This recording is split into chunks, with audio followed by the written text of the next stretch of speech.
ಶ್ರೀ ವಿಶ್ವಾವಸುನಾಮ ಸಂವತ್ಸರ ಉತ್ತರಾಯಣ ಶಶಿಋತು ಮಾಘ ಮಾಸ ಶುಕ್ಲ ಪಕ್ಷವಾಗಿದೆ. ಈ ದಿವಸ ಸೋಮವಾರವಾಗಿರತಕ್ಕಂಥದ್ದು, ಅಷ್ಟಮಿ ತಿಥಿ, ಅಶ್ವಿನಿ ನಕ್ಷತ್ರ. ಈ ದಿವಸ ತಮ್ಮೆಲ್ಲರಿಗೂ ಗೊತ್ತಿದೆ, ಗಣರಾಜ್ಯೋತ್ಸವವನ್ನು ಆಚರಿಸ್ತೀವಿ. ನಮ್ಮ ಭಾರತೀಯ ಪರಂಪರೆಯಲ್ಲಿ ನವರಾತ್ರಿಯನ್ನು ಹೀಗೆ ಆಚರಿಸ್ತಾ ಇದ್ವಿ. ಮುನ್ನ ರಾಜರುಗಳ ಕಾಲದಲ್ಲಿ ನಮ್ಮ ಭಾರತೀಯ ಶಕ್ತಿ ಏನು, ರಾಜರ ಶಕ್ತಿ ಏನು ಮತ್ತು ಅವರ ಗುರಿ ಏನಾಗಿತ್ತು, ನಮ್ಮ ಶಸ್ತ್ರ ಆಯುಧ ಇವುಗಳ ಒಂದು ಸಾಮರ್ಥ್ಯ ಹೇಗಿದೆ ಅನ್ನೋದನ್ನೆಲ್ಲ ಪ್ರದರ್ಶನ ಮಾಡಿ ನಮ್ಮ ಶಕ್ತಿ ಪ್ರದರ್ಶನ ಅದು. ಆ ರೀತಿಯಲ್ಲಿ ಆಚರಣೆ. ಮತ್ತು ಅಷ್ಟೇ ಅಲ್ಲ, ದೊಡ್ಡವರಿಗೆ, ವಿದ್ವಾಂಸರಿಗೆ, ಬೇರೆ ಬೇರೆ ಕಲೆಗಳಲ್ಲಿ ತುಂಬ ಪ್ರಸಿದ್ಧರಾದವರಿಗೆ, ಪರಿಣಿತಿ ಹೊಂದಿದವರಿಗೆ ಮುಖ್ಯವಾಗಿ ಅವರಿಗೆಲ್ಲ ಸನ್ಮಾನಗಳನ್ನು ಮಾಡ್ತಕ್ಕಂಥದ್ದು ರಾಜರ ಸಮ್ಮುಖದಲ್ಲಿ ಮಾಡಲಾಗ್ತಾಯಿತ್ತು. ಕವಿಗಳಿಗೆ, ಸಂಗೀತಗಾರರಿಗೆ ಹಾಗೂ ಯುದ್ಧಪಟುಗಳಿಗೂ ಕೂಡ, ಕುಸ್ತಿಪಟುಗಳಿಗೆ, ಹೀಗೆಲ್ಲ. ಅದು ಈಗ ಗಣರಾಜ್ಯೋತ್ಸವವಾಗಿ ಆಚರಣೆ ಮಾಡ್ತಾಯಿದ್ವಿ. ಈ ಸಂದರ್ಭದಲ್ಲಿ ನಾವೆಲ್ಲ ಮಹಾ ಪ್ರಶಸ್ತಿಗಳನ್ನೆಲ್ಲ ಘೋಷಣೆ ಮಾಡ್ತಕ್ಕಂಥದ್ದು ಇತ್ಯಾದಿ ನೋಡ್ತೀವಲ್ಲ, ಅದು ನವರಾತ್ರಿಯಲ್ಲಿ ಇದ್ದದ್ದು ಈಗ 26 ಈ ಜನವರಿಗೆ ಬಂದು ನಿಂತಿದೆ.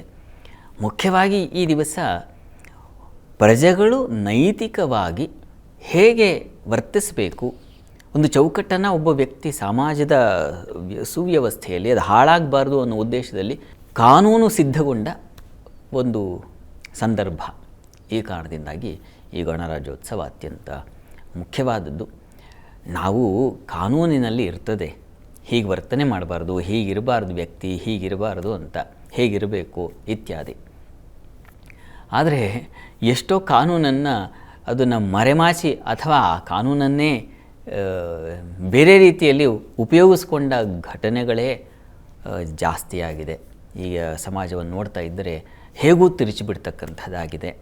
ಕಾನೂನಾತ್ಮಕವಾಗಿ ಹೀಗೆ. ಇದರ ಲೋಪ ಏನು ಅಂತಂದರೆ, ನೋಡಿ, ವ್ಯಕ್ತಿಗೆ ಇಬ್ಬರು ವ್ಯಕ್ತಿಗಳಿರ್ತಾರೆ ಅಂದ್ಕೊಳ್ಳಿ. ಒಬ್ಬನಿಗೆ ತುಂಬ ಹಸಿವಾಗಿದೆ, ಇನ್ನೊಬ್ಬನ ಹತ್ರ ರೊಟ್ಟಿಯೋ ಬ್ರೆಡ್ಡೋ ಏನೋ ಇದೆ, ಅದನ್ನು ತಿಂತಾ ಇದ್ದಾನೆ.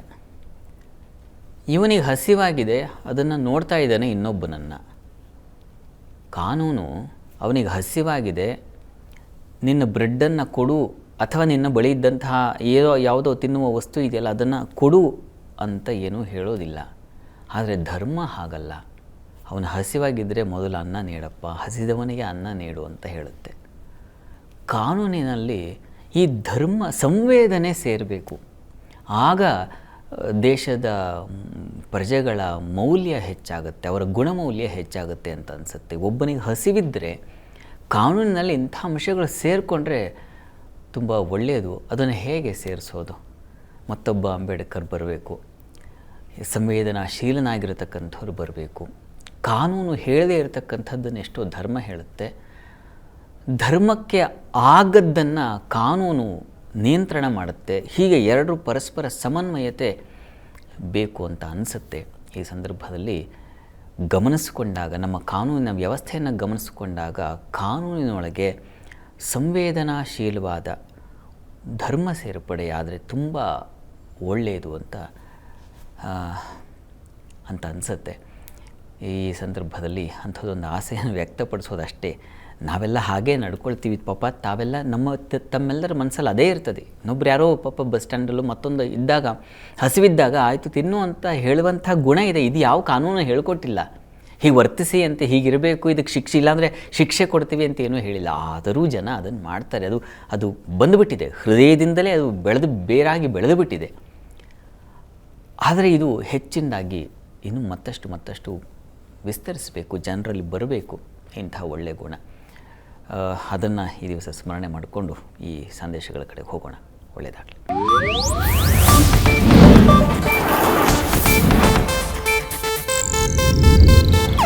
ಇದು ಏಷ್ಯಾನೆಟ್ ನ್ಯೂಸ್ ನೆಟ್ವರ್ಕ್ ಪ್ರಸ್ತುತಿ.